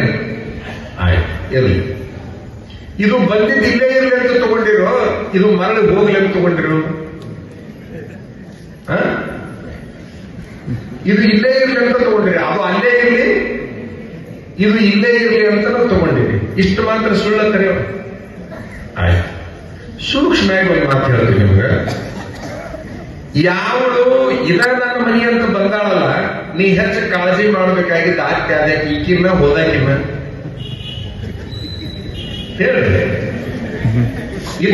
ನೀನ ಸರಿ ಇಂದ ಎಲ್ಲ ನಮ್ದು, ನನ್ನ ಹಡ್ದಾಗಿ ಸುಳ್ಳು, ನನ್ನ ಹಡ್ದಾವ್ ಸುಳ್ಳು, ಒಡ ಹುಟ್ಟಿದವ್ರು ಸುಳ್ಳು, ಎಲ್ಲರೂ ಸುಳ್ಳು. ನೀನ ಕರೆ ಅಂತ ನಿನ್ನ ಮನೆಗೆ ಬಂದಾಳಲ್ಲ, ಈಗಿನ ಕಾಳಜಿ ಮಾಡ್ಬೇಕು, ಹೋದಾಕಿನ ಕಾಳಜಿ ಮಾಡ್ಬೇಕು? ಬಂದಾಕಿನ ಕಾಳಜಿ ಮಾಡ್ಬೇಕು. ಆದ್ರೆ ನೀವು ಮಾಡುದು ಯಾರನ್ನ? ಎಲ್ಲಿ ಮನಿ ಕೆಡ್ತೈತೆ ಅನ್ನೋದನ್ನ ಹೇಳಾಕತ್ತೀನಿ ನಿಮಗೆ. ಅನ್ನ ಸಮಾಜಕ್ಕೆ ಹಚ್ಕೊಂಡ್ಬಿಡಿದಂತ ಮುಂದೆ ಆಟೋಮೆಟಿಕ್ ಆಗಿ ನೀವೇನ್ ಮಾಡ್ತೀರಿ ಅಂತಂದ್ರೆ, ಬೆಳಿಗ್ಗೆ ಎದ್ದ ಕೂಡಲೇ ಮಗಳಿಗೆ ಎಷ್ಟೊತ್ತಿಗೆ ಎದ್ದಿ? ಮಗಳಿಗೆ ಫೋನ್ ಹೋತ, ನಾಷ್ಟ ಮಾಡದೇ ಇಲ್ಲ, ಮತ್ತೊಂದು ಹೋತ. ಹೆಂಗಾಗಿತ್ತು ಅದು ರುಚಿ ಇರ್ತಾ ಇಲ್ಲ, ಮತ್ತೊಂದು ಹೋತ. ಒಂದು ಸಾರಿ ಬೆಳಿಗ್ಗೆ ಚಲೋ ಆತು ಅಂತಂದ್ರ ರಾತ್ರಿ ಮಲಗು ತನಕ ಅಕ್ಕಿ ನೆನ್ಬಿಡುದ್ರಿ ಯಾರನ್ನ? ಹೋದಕ್ಕೆ. ಇದು ಸುಳ್ಳಂತೂ ಅಲ್ಲ. ಇದು ಇದೇ ಮಕ್ಕಳ ಅಡ್ಡಾಡ್ತಿರ್ತೀವಿ. ಉಂಡೇನ ನಂಗಿಲ್ಲ, ತಿಂದೇನ ನಂಗಿಲ್ಲ, ಹೆಂಗದೆ ನಂಗಿಲ್ಲ. ಒಂದ್ ನಿಮಿಷದ ಕಡೆಗೆ ಒಳ್ಳೆ ನೋಡಂಗಿಲ್ಲ. ಇದು ಇಷ್ಟೊಂದು ನಡೀತಿದೆ. ಕಲಿಕೆಗಳು ದೊಡ್ಡ ಕಾರ್ಯಕ್ರಮ ಇಟ್ಕೊಂಡಾರ. ಶಿರಹಟ್ಟಿ ಜಗದ್ರು, ಶ್ರೀಶೈಲಿಗಳು ಎಲ್ಲರೂ ಬರಾಕತ್ತಾರ. ನೀ ಬಾ ಅಂತೇಳಿ ಫೋನ್ ಮಾಡಿದ್ರ ಅಂತ ತಿಳ್ಕೊಳ್ಳಿ. ಈಗ ದಿನ ಮಾತಾಡ್ತಿರ್ಲಲ್ಲ, ಫೋನ್ ಮಾಡಿದ್ರ ಆಕೆ ಒಂದು ವಾರದ ಲಗೇಜ್ ತಗೊಂಡ್ಬರ್ತಾಳೆ. ಆಕೆ ಒಂದು ವಾರದ ಲಗೇಜ್ ಅಂತಂದ್ರಿ, ಅದೇನ್ 3 ಸೀರೆ 8 ಸೀರೆ ಅನ್ಕೋಬೇಡ್ರಿ. ಕನಿಷ್ಠ 150 ಸೀರೆ ತುಂಬುತ್ತಾಳೆ. ತಾಸಿಗೊಂದು ಕರ್ದಿ ಆಗುತ್ತಲ್ಲ. 2 ದೊಡ್ಡ ಸುಟ್ಕೇಸ್, 2 ಬಹಳ ದೊಡ್ಡ ಸುಟ್ಕೇಸ್ ತಯಾರು ಮಾಡಿ 2 ತುಂಬಾ ಹಾಕಿವ ಎಲ್ಲ. 8 ದಿವಸಕ್ಕೆ ಹೋಗಕ್ಕೆ 8 ಬೇಕಾಗುದಿಲ್ಲ, 150 ಬೇಕಾಗವ. ಎಲ್ಲ ತಯಾರು ಮಾಡಿದ ಮೇಲೆ ಆಯ್ತು, ಹೋಗುದಂತೂ ಆಯ್ತು. ಮತ್ತೆ ಅವನು ಇಷ್ಟು ಈ 2 ಹೊತ್ಕೊಂಡು ಹೋಗ್ಬೇಕಾದ್ರೆ ಈಗಂತೂ ಸಾಧ್ಯ ಇಲ್ಲ. ಮತ್ತೆ ಹೋಗಿ ಬರೋ ನಡ್ರಿ, ನಮ್ಮ ಹೋಗ್ಕದ ಇವನು ಹೋಗಬೇಕಲ್ಲ. ಯಾರು? ಅಳಿಯ. ಇವ ಹೋಗುದು ಎದಕ್ಕೆ? ಅವು ಏನು ಯಾವ್ದು ಹೊರಲಾರ್ದವಲ್ಲ, ಅವು ಹಿಡ್ಕೊಳಕ್ ಕಷ್ಟ. ಆಯ್ತು, ಇದನ್ನ ತಗೊಂಡು ಹೊರಟ. ಇಷ್ಟೊತ್ತಿಗೆ ಬಿಡ್ತೀವಿ ಅಂತ ಹೇಳ್ತಾಳೆ. ಯಾಕಂದ್ರೆ ನಿರಂತರ ಫೋನ್ ಸಂಪರ್ಕ ಇರ್ತದಲ್ಲ, ಅಲ್ಲಿ ಬಿಡ್ತಾಳೆ. ಇಲ್ಲಿ ದಿನಾ ಮನೆಯಾಗ ಹೇಳ್ತಿದ್ಲಿಕ್ಕೆ, ನನ್ನ ಸೊಸೆ, ನನ್ನ ಮಗಳ ಹಂಗದಳ, ನನ್ನ ಮಗಳ ಹಿಂಗದಳ, ನನ್ನ ಮಗಳನ್ನ ಕುಂತು ಊಟ ಮಾಡಿಸ್ತಾರ, ನನ್ನ ಮಗಳನ್ನ ಹುಲ್ಲು ಕಡಿ ಎತ್ತಿದ ಅನ್ನಂಗಿಲ್ಲ. ಓಣ್ಯಾಗ ಎಲ್ಲ ಮುಂದೆ ಹೇಳಿದ್ದೆ ಹೇಳಿದ್ದೆ. ನಾ ಹೇಳಕ್ ಬೇಡ ಬಂದಿಲ್ಲ, ಇದು ನಿಮ್ದ. ಇಲ್ಲಿ ಮನಸ್ಸು ಕೆಡ್ತತೆ ಇಲ್ಲ. ನಾ ಸುಮ್ಮನೆ ನಿಮ್ಮನ್ನು ಕೇಳ್ತೀನಿ, ಮನಸ್ಸು ಕೆಟ್ಟ ಬಿಡ್ತೈತಿ. ಯಾಕ? ನಿರಂತರ ಹೋದಾಕಿನ ಪ್ರೀತಿ ಮಾಡಿ ಬಂದಾಕಿನ ಅಲಕ್ಷ್ಯ ಮಾಡಿದಾಗ ಅದು ಪೂರ್ಣ ಪ್ರಮಾಣ ಕೆಟ್ಟ ಬಿಡ್ತದೆ. ಮನಸ್ಸಿನ ಸ್ಥಿತಿನೇ ಅದು ಕೆಟ್ಕೊಂತ ಹೋಗೋದೇ ಅದರ ಮನಸ್ಸಿನ ಗುಣಧರ್ಮ. ಓನ್ಯಾಗ ಎಲ್ಲರಿಗೂ ಹೇಳಿರ್ತಾಳ. ಅವ ಬಂದ ನೋಡಿ, 2 ದೊಡ್ಡ ಸುಟ್ಕೇಸಿನ ಮೇಲೆ ಒಂದು ಪ್ಲಾಸ್ಟಿಕ್ ಚೀಲ ಇತ್ತು. ಅದೇ ಯಾವ್ದು ಗೊತ್ತಾ? ಒಂದೊಂದು ಅಂಗಿ ಚೊಣ್ಣ ಇತ್ತು ಅದ್ರಾಗ. ಒಂದ್ ಅಂಗಿ ಒಂದು ಚೊಣ್ಣ ಇತ್ತು. ಅದು ಪ್ಲಾಸ್ಟಿಕ್ ಕ್ಯಾರಿ ಬ್ಯಾಗ್ ಇಟ್ಕೊಂಡು ಅದು ಬಂತು. ಈಕೆ ಓನ್ಯಾಗ 20 ಮಂದಿ ಕುಂದ್ರಸ್ಯಾಳ. ಎದ್ರ ಸಲುವಾಗಿ? ಈಗ ಬರ್ತಾಳ ನೋಡ, ನನ್ನ ಮಗಳು ಹಳೆಯ ಕರ್ಕೊಂಡು ಬರ್ತಾಳ ನೋಡಿ. ಹೆಂಗ ನಾ ಹೇಳಿ ಇಷ್ಟು ದಿವಸ ಹೇಳ್ತಿದ್ನಲ್ಲ, ಸುಳ್ಳ ಕರೆಯೋ ನೋಡು. ಬಂದ್ರವ್ರಿಗೂ ಈಗ ಏನೇನು ಕೈಯಾಗಿಲ್ಲ, ಅವನ ಕೈಯಾಗಿ ಎರಡೂ ಇದ್ವು. ಇಂಥ ಅಳಿಯ ಎಲ್ಲಾರ ನಾನು ಅವನೇನ ಅಕ್ಕಿನ ಕೇಳ್ತಾಳೆ. 20 ಮಂದಿ ಕುದುರ್ಸ್ಕೊಂಡ್ ಕುಂತಾಳ, ನನ್ನ ಮಗಳ ಕೈಯಾಗಿ ಏನು ಕೊಟ್ಟಿಲ್ಲ. ನೋಡ್ರಿ, ಹಿಂಗಿರ್ಬೇಕು ಅಳಿಯ ಇದ್ರೆ. ಇವ ನನ್ನ ಅಳಿಯ ದೇವ್ರ ಇದ್ದಂಗ ಅಂತ ಅವನು ಹೊಗಳ್ತಾಳ. ಮಗಳು ಸುಖವಾಗಿದ್ದಾಳ, ಅಳಿಯ ಹಿಂಗೆ ಚಲೋ ಅದಾನಂತ ಹೊಗಳ್ತಾಳ. ಇರ್ಲಿ, ಬಂದು ಕಾರ್ಯಕ್ರಮ ಮುಗಿಸ್ಕೊಂಡು ಹೋದ್ರು. ಮತ್ತೆ ಈಗ ನೋಡಿದ್ದಲ್ಲಿ ಎಲ್ಲ ಬಂದಾಕಿ ಅಂದ್ರೆ ಗೊತ್ತಾಗ ಇಲ್ಲಿದ್ದಲ್ಲ, ದಿನ ನೋಡ್ತಿದ್ದಲ್ಲ, ಮಾತಾಡೋದು, ಮಟ್ಟೋದು, ಬರೋದು, ಹೋಗೋದು ಎಲ್ಲ ಇರ್ತಲ್ಲ. ಈಕಿ ನಮ್ಮೂರಾಗ ಕಾರ್ಯಕ್ರಮ ಐತ್ರಿ, ಹೋಗಿ ಬರ್ತೀನಿ ಅಂತ ಸೇಮ್ ಜೆರಾಕ್ಸ್ ಕಾಪಿ ಮಾಡಿದಾಗ ಈಕಿ ಅವ್ರ ದೊಡ್ಡ ಸುಟ್ಕೇಸ ತಯಾರು ಮಾಡಿ ಏನೂ ಬದಲಾವಣೆ ಆಗಿಲ್ಲ. ನೋಡಿದ್ದು ಅದ್ರ ಪ್ರಕಾರ ತಯಾರು ಮಾಡಿದ್ದು. ಅದರಾಗಿಂದ ಒಂದು ಪ್ಲಾಸ್ಟಿಕ್ ಕ್ಯಾರಿ ಬ್ಯಾಗ್ ಇನ್ನೊಂದು ಸೊನ್ನ ಹಿಂಗೆ ಇಟ್ಟು ಮತ್ತೆ ಹೋಗು ನಡೀರಿ ಅಂದ್ರು. ಇವನು ಮತ್ತೆ ತಗೊಳ್ಬೇಕಲ್ಲ ಅದನ್ನ. ಯಾರು ಮಗ ತನ್ನ ಹೆಂಡತಿ ಸುಟ್ಕೇಸ್ ತಗೊಂಡು ಹೊಂಟು ಕೂಡ್ಲೆ ಆಯ್ತು ಚಲೋ ಮಾಡಿಬಿಟ್ರು. ಏನು ಬರ್ರಿ ಎಲ್ಲರ ನೋಡ್ರಿ ಅಂತ ಗಂಡಸರ ಇದು ನೋಡಿದ್ರಿ, ಗಂಡಸಂತಾನ ಇದಕ್ಕೆ ಎಲ್ಲರ ಇದಕ್ಕೆ ಯಾರ ಗಂಡಸಂತಾನ ಇದಕ್ಕೆ ಹೊತ್ಕೊಂಡು ಹೊಂಟದ್ ನೋಡಿ. ಆಕೆ ಜೊಕಮಾರ್ ಇದ್ದಂಗ ಜೊಕಮಾರ್. ನಾನಂತೀನಿ ಅಳಿಯ ಸುಟ್ಕೇಸ್ ಹಿಡ್ಕೊಂಡು ಬಂದ್ರೆ ರಾಜ್ಕುಮಾರ, ಮಗ ಸುಟ್ಕೇಸ್ ಹಿಡ್ಕೊಂಡು ಹೊಂಟ್ರೆ ಜೊಕಮಾರ ಯಾಕ? ಇಲ್ಲಿ ಏನೈತಿ? ಏನೂ ಇಲ್ಲ ವ್ಯತ್ಯಾಸ. ದೃಷ್ಟಿಕೋನ ಬದಲಾವಣೆ ಆಗಿದೆ. ಆ ದೃಷ್ಟಿಕೋನ ಬದಲಾವಣೆ ಆಗಿದ್ದಕ್ಕೇ ಸಮಸ್ಯೆ ಆಯ್ತು. ವಿಚಾರ ಮಾಡ್ಬೇಕು ನಾವೆಲ್ಲ. ನಾನು ನಿರಂತರ ಬಾಳಿ ಬದುಕಬೇಕಾಗಿದ್ದು ಈ ಬಂದಾಕಿ ಜೋಡಿ ಅಂತಂದ ಮೇಲೆ ಹೋದಾಕಿ ಜೋಡಿ ಸಂಬಂಧ ಇಟ್ಕೊಳ್ಳೋದ್ರ ಬದಲಿ ಬಂದಾಕಿ ಜೋಡಿ ಸಂಬಂಧ ಇಟ್ಕೊಂಡು ಬಿಟ್ರೆ ಮಳಿ ಸ್ವರ್ಗ ಆಗುತ್ತೆ ಅಂತಕ್ಕಂಥದ್ದನ್ನು ಅರ್ಥವಾಗ್ತದೆ. ಇಷ್ಟೇ ಸಮಾಜ. ಇಷ್ಟೇ ಸಮಾಜ ಬಹಳ ಚಲೋ ಇರಬೇಕು ಅಂತಂದ್ರೆ ನೀವೇನ್ ಮಾಡ್ಬೇಕಪ್ಪ ಅಂತಂದ್ರೆ ಅಲ್ಲಿ ಅತ್ತಿ ಸೊಸಿ ಒಂದೇ ಮನಸ್ಸಿನವರಾಗಬೇಕು, ಇಲ್ಲಿ ಗುರು ಶಿಷ್ಯರು ಒಂದೇ ಮನಸ್ಸಿನವರಾಗಬೇಕು. ಅಂದಾಗ ಮಾತ್ರ ಈ ಸಮಾಜದಲ್ಲಿ ಏನಾದ್ರೂ ಉತ್ತಿ ಬಿತ್ತಿ ಬೆಳೆಯಲಿಕ್ಕೆ ಸಾಧ್ಯ ಅಂತಕ್ಕಂಥದ್ದನ್ನ ನಾವೆಲ್ಲರೂ ಅರ್ಥ ಮಾಡ್ಕೊಂಡು ಬಿಟ್ರೆ ಭವಿಷ್ಯ ಬದುಕು ಬಂಗಾರ ಆಗುತ್ತೆ ಅಂತಕ್ಕಂಥದ್ದು. ಮತ್ತು ಸೊಸಿ ಆಗಿರ್ತಕ್ಕಂಥವಳು ನಾನು ನನ್ನ ತಾಯಿಯನ್ನ ಬಿಟ್ಟು ಬಂದೀನಿ ಅಂತಂದ್ರೆ ನನಗಾಗಿ ಒಬ್ಬ ಗಂಡು ಹುಡುಗನ ಹಡೆದು ಕೊಟ್ಟಾಳಪ್ಪ ಅಂತಂದ್ರೆ ಈಗ ನನ್ನ ತಾಯಿಗಿಂತ ಶ್ರೇಷ್ಠ ಅಂತ ಆಕೆ ತಿಳ್ಕೊಂಡು ಬಿಟ್ಲು ಅಂತಂದ್ರೆ ಆಕಿಂದು ದೃಷ್ಟಿ ಬಹಳ ಬದಲಾವಣೆ ಆದಂಗ ಆಗುತ್ತೆ ಅಂತ. ಒಟ್ಟಾರೆ ನಿಮ್ಗೆ ಒಂದೇ ಒಂದು ಗಮನದಾಗಿರ್ಲಿ, ಕರುಣೆ ಅನ್ನುವಂಥದ್ದು ಬಹಳ ದೊಡ್ಡ ಕೆಲಸ ಮಾಡುತ್ತೆ, ಕ್ರೂರತರ ಅನ್ನುವಂಥದ್ದು ಬಹಳಷ್ಟು ಹಾಳು ಮಾಡುತ್ತೆ ಅಂತಕ್ಕಂಥದ್ದು. ನಿಮ್ಮ ಮನೆಯಲ್ಲಿ ಕರುಣಾರಸ ಇರಬೇಕು, ಮಠದಲ್ಲಿ ಗುರುಗಳಿಗೂ ಕೂಡ ಕರುಣಾರಸ ಇರಬೇಕು. ಕರುಣಾರಸ ಇತ್ತು ಅಂತಂದ್ರೆ ಮಾತ್ರ ಬಹಳ ಎತ್ತರಕ್ಕೆ ಹೋಗ್ಲಿಕ್ಕೆ ಸಾಧ್ಯ ಅಂತಕ್ಕಂಥದ್ದು ನಮ್ಮ ಭಾವನಾ ಐತಿ ಅನ್ನುವಂಥದ್ದನ್ನು ನಿಮ್ಗೆ ಈ ಸಂದರ್ಭದಲ್ಲಿ ಹೇಳಿಕೊಂಡು, ಒಟ್ಟಾರೆ ಧರ್ಮ, ಸಂಸ್ಕೃತಿ ಮತ್ತು ಪರಂಪರೆ. ಈಗ ಪರಂಪರೆ, ಧರ್ಮ ಅಂದ್ರೆ ಏನು? ಧರ್ಮ ಅಂದ್ರೆ ಬೇರೆ ಏನು ಅಲ್ಲ. ಧರ್ಮ ಮುಸ್ಲಿಂ ಅಂತ ಧರ್ಮ ಅಂತ ಐತಲ್ಲ, ಹಿಂದೂ ಧರ್ಮ ಅಂತ ಐತಲ್ಲ, ಕ್ರಿಶ್ಚಿಯನ್ ಧರ್ಮ ಅಂತ ಐತಲ್ಲ, ಇವು ಯಾವ ಧರ್ಮಗಳಲ್ಲ. ಇವು ಯಾವ ಧರ್ಮ ಅಲ್ಲ. ಜೈನ್ ಧರ್ಮ, ಹಿಂದೂ ಧರ್ಮ, ಕ್ರಿಶ್ಚಿಯನ್ ಧರ್ಮ, ಮುಸ್ಲಿಂ ಧರ್ಮ ಇವು ಯಾವ ಧರ್ಮಗಳಲ್ಲ. ಇವು ಮತಗಳು. ಮತಗಳಿಗೆ ಧರ್ಮ ಅಂತ ಅಂತಾರ. ನಿಮ್ ತಲೆಯಾಗಿರ್ಲಿ ಪುಣ್ಯಾತ್ಮರೆ. ಈಗ ಪತ್ರಿಕೆ ಸಬ್ಜೆಕ್ಟಿಗೆ ಬಂದಿವಿ ನಾವು. ಆ ಧರ್ಮ ಅನ್ನೋದೇನೈತಲ್ಲ, ಧರ್ಮದಲ್ಲಿ ದೃಷ್ಟಿ ಒಂದೇ ಅದ. ಧರ್ಮದಲ್ಲಿ ಬೇರೆ ಬೇರೆ ಯಾವುದೂ ಇಲ್ಲ ಅಂತಕ್ಕಂಥದ್ದು. ಆ ಧರ್ಮ ಅನ್ನುವಂಥ ಶಬ್ದದ ಅರ್ಥ ಬಹಳ ಎತ್ತರವಾಗಿರ್ತಕ್ಕಂಥದ್ದು. ಇನ್ನೊಬ್ಬರನ್ನ ಕೊಲ್ಲು ಅಂತ ಹೇಳ್ತೈತೆ ಅಂತಂದ್ರೆ ಅದು ಧರ್ಮ ಅಲ್ಲ ಅಂತಕ್ಕಂಥದ್ದನ್ನ ನೀವು ಗಮನದಾಗ ಇಟ್ಕೋಬೇಕು. ನಾ ಮಾತ್ರ ಬೆಳಿಬೇಕು, ಅವ್ರು ಹಾಳಾಗಬೇಕು ಅಂತ ಯಾರಾದ್ರೂ ಹೇಳ್ತಾರಂತಂದ್ರೆ ಅದು ಧರ್ಮ ಅಲ್ಲ ಅಂತಕ್ಕಂಥದ್ದು. ಯಾವ ಧರ್ಮ ಆದರೂ ಇರಲಿ, ಎಲ್ಲರನ್ನ ಪ್ರೀತಿ ಮಾಡುವಂತಹದ್ದು ಧರ್ಮನೇ ಹೊರತಾಗಿ ಭೇದ ಭಾವ ಮಾಡುವಂತಹದ್ದು ಧರ್ಮ ಅಲ್ಲ ಅನ್ನೋದನ್ನ ನೀವು ಬಹಳ ಚೆನ್ನಾಗಿ ತಲೆ ಇಟ್ಕೋಬೇಕು. ಪತಿತಂ ಪತಂತಂ ಪತಿಷ್ಯಂತಂ ಧರತೀತಿ ಧರ್ಮ ಅಂತೇಳಿ ಧರ್ಮದ ಬಗ್ಗೆ ಒಂದು ವ್ಯಾಖ್ಯಾನ ಇದೆ. ಅಂದ್ರೆ ಪತೀತನಾಗಿರ್ತಕ್ಕಂಥ ಬಿದ್ದವನನ್ನ, ಬೀಳುತ್ತಿರುವವನನ್ನ, ಮುಂದೆ ಬೀಳಲಿರುವವನ್ನ ಯಾವುದು ಎದುರುತ್ತಲ್ಲ ಅದು ಧರ್ಮನೇ ಹೊರತಾಗಿ ಇನ್ನೊಬ್ಬರನ್ನ ಹಾಳು ಮಾಡಿದ್ರೆ ಅದು ಧರ್ಮ ಅಲ್ಲ ಅಂತಕ್ಕಂಥದ್ದು. ಹಾಗಾಗಿ ಇವು ಎಲ್ಲ ಏನದವಲ್ಲ ಮತಾಚರಣೆಗಳಿವು, ಇವಕ್ಕೆ ಧರ್ಮ ಅನ್ಲಿಕ್ಕೆ ಆಗೋದಿಲ್ಲ. ಇವಕ್ಕೆ ನಾವು ಧರ್ಮ ಅಂತ ಹೆಸರಿಟ್ಟುಕೊಂಡು ಬಹಳಷ್ಟು ಬಡದಾಡಕತ್ತಿದ್ದೀವಿ. ಎಲ್ಲರೂ ಮನುಷ್ಯರು ಈ ಭೂಮಿ ಮೇಲೆ ನೋಡ್ರಿ, ಪರಮಾತ್ಮ ಎಷ್ಟು ಶಾಲೆ ಅದಂತಂದ್ರೆ ಅವ ಯಾರನ್ನು ಹುಟ್ಟಿಸಿದ? ಮನುಷ್ಯರನ್ನು ಹುಟ್ಟಿಸಿದ. ಪರಮಾತ್ಮ ಹುಟ್ಟಿಸಿದ್ದು ಮನುಷ್ಯರನ್ನ, ಆದ್ರೆ ಮನುಷ್ಯರು ಏನು ಹುಟ್ಟಿಸ್ಬಿಟ್ರಪ್ಪ ಅಂದ್ರೆ ಧರ್ಮ, ಜಾತಿ, ಗುಂಪು ಇವನ್ನೆಲ್ಲ ಹುಟ್ಟಿಸ್ಬಿಟ್ರು. ಅವ ಹುಟ್ಟಿಸ್ಬೇಕಾದ್ರೆ ಎಷ್ಟು ಚಂದ ಹುಟ್ಟಿಸ್ಯಾನ. ಎಲ್ಲಾ ಧರ್ಮದವ್ರ ಮೂಗಿ ಎಲ್ಲೈತ್ರಿ? ಈ ಹೋಗೋರು ಮೂಗ್ಬಿಟ್ಟು ಇದ್ದವ್ರ ಮೂಗ್ ಕೇಳಾಕತ್ತೀವಿ ನಾವು. ಎಲ್ಲಾ ಧರ್ಮದಾಗ ಇರೋರು ಮೂಗಿ ಎಲ್ಲೈತಿ? ಸುಮ್ಮನೆ ಕೇಳ್ತೀವಿ. ಎಲ್ಲಿರ್ಬೇಕು ಅಲ್ಲೇ ಐತಲ್ಲ. ಯಾವ ದೇಶದಾಗಿನ ಜನ ಅದಾರಂದ್ರೂ ಕೂಡ ಅವ್ರ ಮೂಗ್ ಏನಾರ ಹಿಂದೂ ತುರ್ಬು ತಳಗೈತಿ? ಸುಮ್ಮನೆ ಹೇಳ್ರಿ, ಹೆಂಗ ನೋಡೋಣ.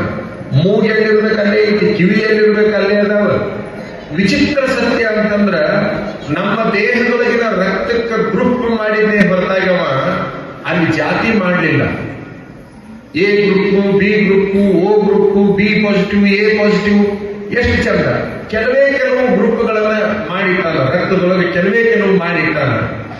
ಆದ್ರ ಆಶ್ಚರ್ಯ ಅಂತಂದ್ರ ಆ ಕೆಲವು ಗ್ರೂಪ್ಗಳನ್ನ ಏನು ಮಾಡಿಟ್ಟಾರಲ್ಲ, ಅವನು ಮಾಡಿಟ್ಟಿದ್ದವ ಎದರ ಸಲುವಾಗಿ ಅಂತಂದ್ರ,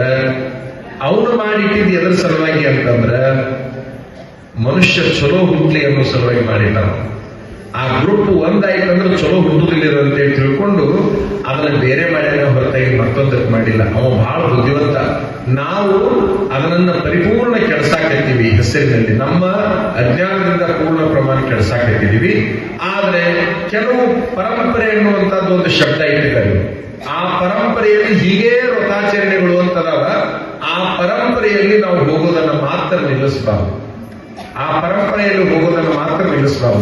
ಪರಂಪರೆ ಬದಲಿ ಆಯಿತು ಅಂತಂದ್ರೆ ನಿಮ್ದು ಇಡೀ ಜೀವನನೇ ಬದಲಿಯಾಗಿ ಹೋಗ್ಬಿಡ್ತದೆ. ನೀವು ನೆಮ್ಮದಿಯನ್ನ ಕಳ್ಕೊಳ್ತೀರಿ ಅಂತಕ್ಕಂಥ. ಈಗ ಉದಾಹರಣೆಗಾಗಿ ವೀರಶೈವ ಲಿಂಗಾಯತರಿಗೊಂದು ಪರಂಪರೆ ಇದೆ, ಕುರುಬರಿಗೊಂದು ಪರಂಪರೆ ಇದೆ, ತಳವಾರರಿಗೊಂದು ಪರಂಪರೆ ಇದೆ, ಮುಸ್ಲಿಮರಿಗೊಂದು ಪರಂಪರೆ ಇದೆ, ಕ್ರಿಶ್ಚಿಯನ್ರಿಗೊಂದು ಪರಂಪರೆ ಇದೆ. ಆ ಪರಂಪರೆಯನ್ನ ಅವರು ಆಚರಿಸಲೇಬೇಕು ಅಂತಕ್ಕಂಥದ್ದು. ಲಿಂಗಾಯತರ ಪರಂಪರೆ ಯಾವುದು? ಲಿಂಗಾಯತರ ಪರಂಪರೆ ಅಂದ್ರೆ ಅಷ್ಟಾವರಣ, ಪಂಚಾಚಾರ, ಶತಸ್ಥಲ. ಇಷ್ಟನ್ನ ಇವರು ಸರಿಯಾಗಿ ತಿಳ್ಕೊಂಡು ಬಿಟ್ರು ಅಂತಂದ್ರೆ ಇವ್ರ ಬದುಕಿನೊಳಗೆ ನೆಮ್ಮದಿಯನ್ನ ಹಾಳು ಮಾಡಿಕೊಳ್ಳಿಕ್ಕೆ ಸಾಧ್ಯವೇ ಇಲ್ಲ ಅಂತಕ್ಕಂಥದ್ದು. ಹಂಗೆ ಎಲ್ಲಾ ಧರ್ಮಗಳಿಗೂ ಕೂಡ ಒಂದಿಷ್ಟು ಪರಂಪರೆ ಅನ್ನುವಂಥದ್ದೈತಿ. ಆ ಪರಂಪರೆಯನ್ನು ಉಳಿಸಿಕೊಂಡು ಹೋಗೋಣ. ಪರಂಪರೆ ಬಗ್ಗೆ ನೀವು ಪುರಾಣದಾಗ ಹೇಳ್ತಿರ್ತಾರ, ಪ್ರವಚನದೊಳಗೆ ಹೇಳ್ತಿರ್ತಾರ, ಭಾಷಣದೊಳಗೆ ಹೇಳ್ತಿರ್ತಾರ.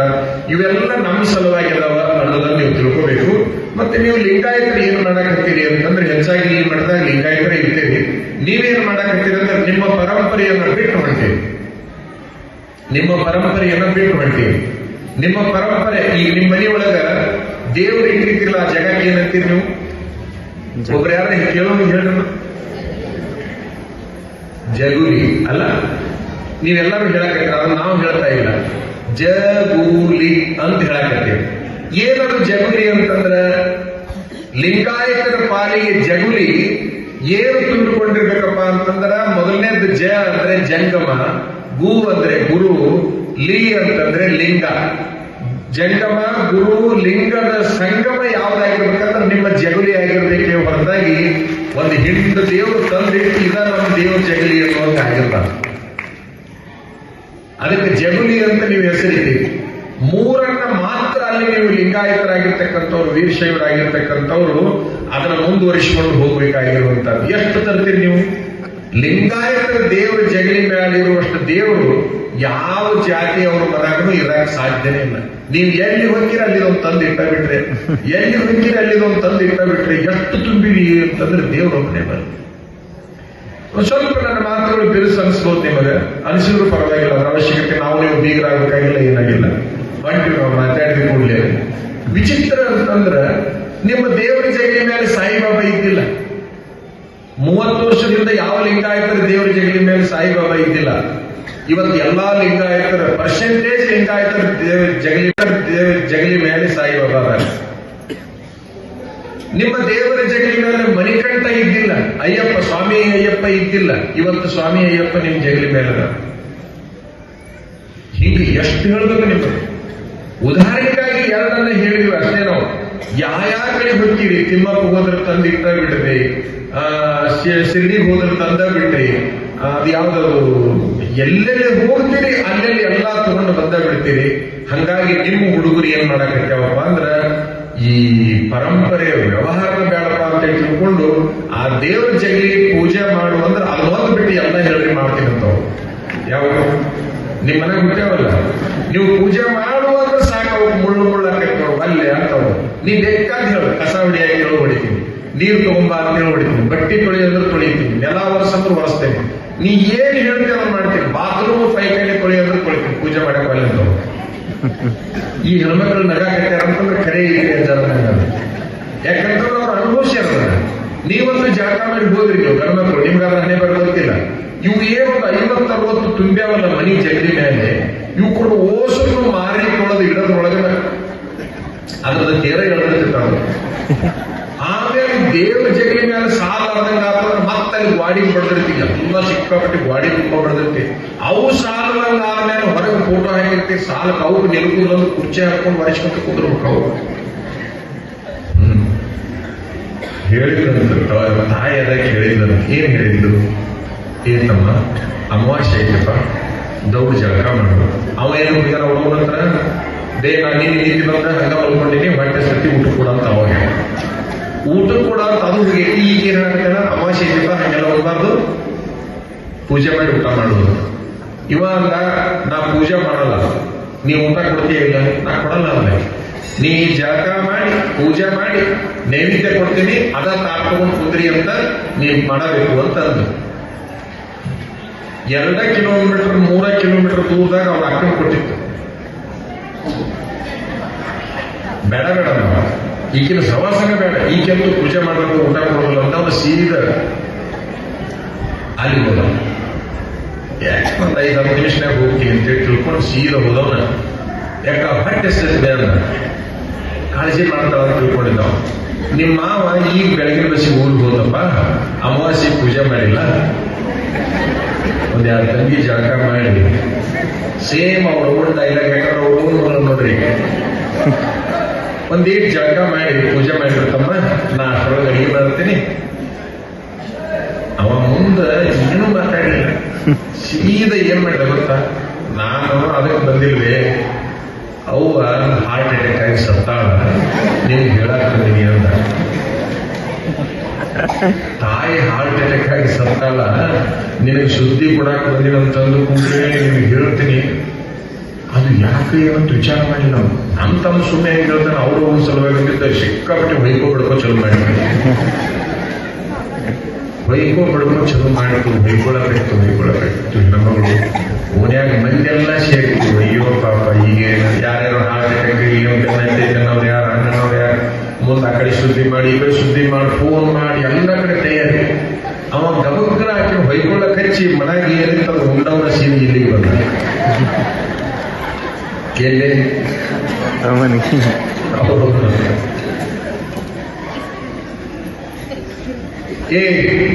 ನಾನು ಪೂಜೆ ಮಾಡಿದ್ವಿ, ಊಟ ಮಾಡುವ. ಏನ್ ಊಟ ಮಾಡ್ತಿದ್ದೆ ಅವ್ವ, ನೀವು ಊಟ ಕೊಡ್ಲಿಕ್ಕೆ ಕಾಕ ಮನೆಗೆ ಹೋಗಿದ್ದೆ, ಆಯ್ತು ಊರು ಹಾಕೊಂಡಿದ್ದು ಹೇಳ್ಕೊಂಡು ಇದು ಹೊಯ್ಕೊಳ್ಳಬೇಕು. ಇದು ಹಾರ್ಟ್ ಅಟ್ಯಾಕ್ ಅನ್ಕೊಂಡಿಲ್ಲ. ಇವ್ರಿಗೆ ದೇವ್ರ ಪೂಜೆ ಮಾಡಿದ್ದಕ್ಕೆ ಇಷ್ಟು ಕರ್ತ ಎಬ್ಬಿಸ್ಕೊತಾಗ.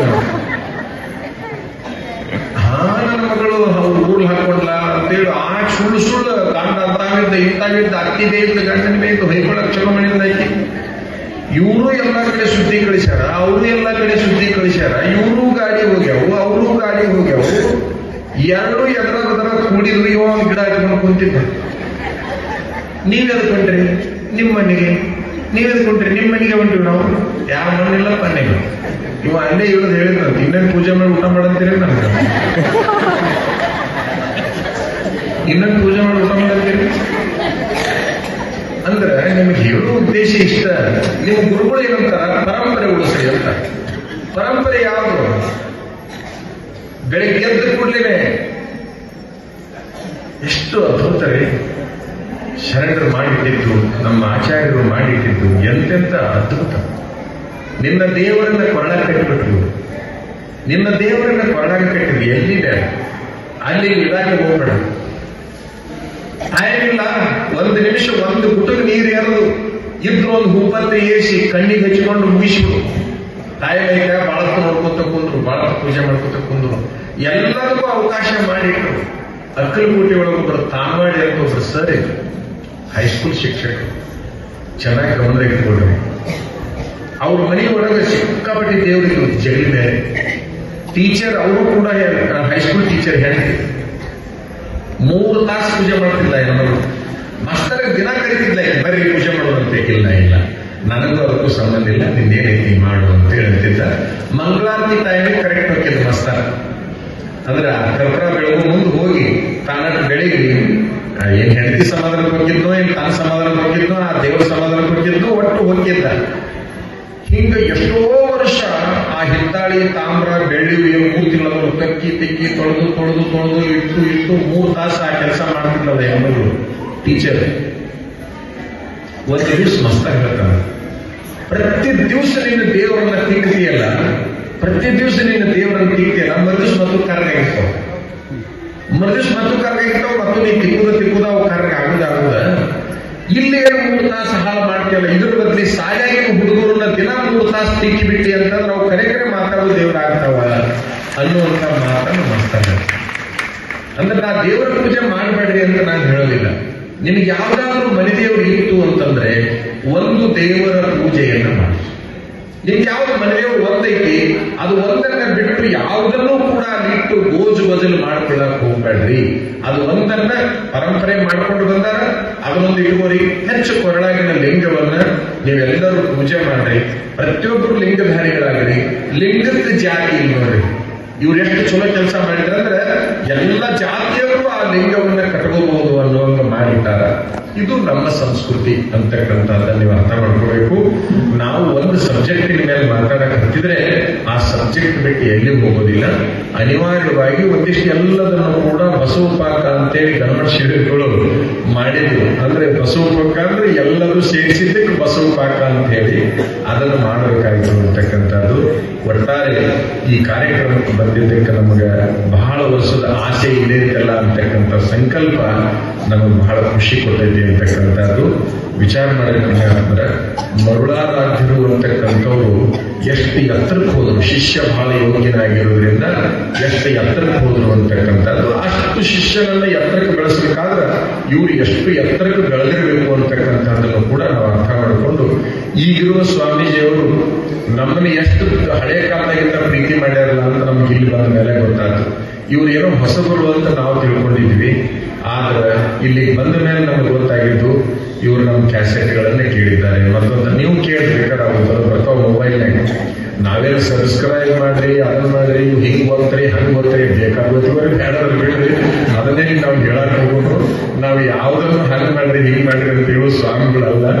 ಆದ್ರೆ ಒಂದು ಮನಸ್ಸಿಗೆ ಸಮಾಧಾನ ಏನೈತೆ ಅಂದ್ರೆ ಮೊಬೈಲ್ನೊಳಗಿನ ಎಲ್ಲ ಪ್ರವಚನಗಳನ್ನ ಯಾರು ಕೇಳಿದ್ದಾರೆ ಅವ್ರು ಬಹಳಷ್ಟು ಬದಲಾವಣೆ ಆಗಿದ್ದಾರೆ. ಜಗಳ ಮಾಡೋರು ಜಗಳ ನಿಲ್ಸ್ಯಾರ, ಗಂಡನ್ ಬಿಟ್ಟವ್ರು ಗಂಡನ್ ಕೂಡ ಬಳೆ ಮಾಡಾಕಿರ್ತಾರ, ದುಡಿಲಾರದು ತಿನ್ನುವಂತ ಹುಡುಗರು ದುಡ್ಕೊಂಡು ತಿನ್ನಾಕಿರ್ತಾರ, ಕೋರ್ಟ್ಗೆ ಹೋದವ್ರು ನ್ಯಾಯನ ರಾಜಿ ಮಾಡ್ಕೊಳ್ಳಾಕಿರ್ತಾರ. ಇದು ನಮ್ಮ ಜೀವನಕ್ಕೆ ಸಮಾಧಾನವನ್ನ ಕೊಟ್ಟೈತಿ ಅಂತಕ್ಕಂಥದ್ದು ನಿಮಗೆ ನಾವು ಹೇಳಲಿಕ್ಕೆ ಬಯಸ್ತೀವಿ ಅಂತಕ್ಕಂಥದ್ದು.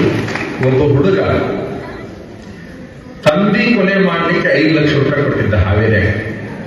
ಯಾರ ಕೊಲೆ ಮಾಡ್ಲಿಕ್ಕೆ? ತಂದೆಯ ಕೊಲೆಯನ್ನ ಮಾಡಲಿಕ್ಕೆ ಜಂಗಮರ ಹುಡುಗ ಮುಸ್ಲಿಮರ ಹುಡುಗರಿಗೆ ಯಾತ್ರೆ ಮಾಡಿದ್ದ. ಬೇರೆಯವರಿಗೆ 5 ಲಕ್ಷ ರೂಪಾಯಿ ಕೊಟ್ಟಿದ್ದ. ಮುಸ್ಲಿಮರ ಹುಡುಗ ನನ್ನ ಪ್ರವಚನ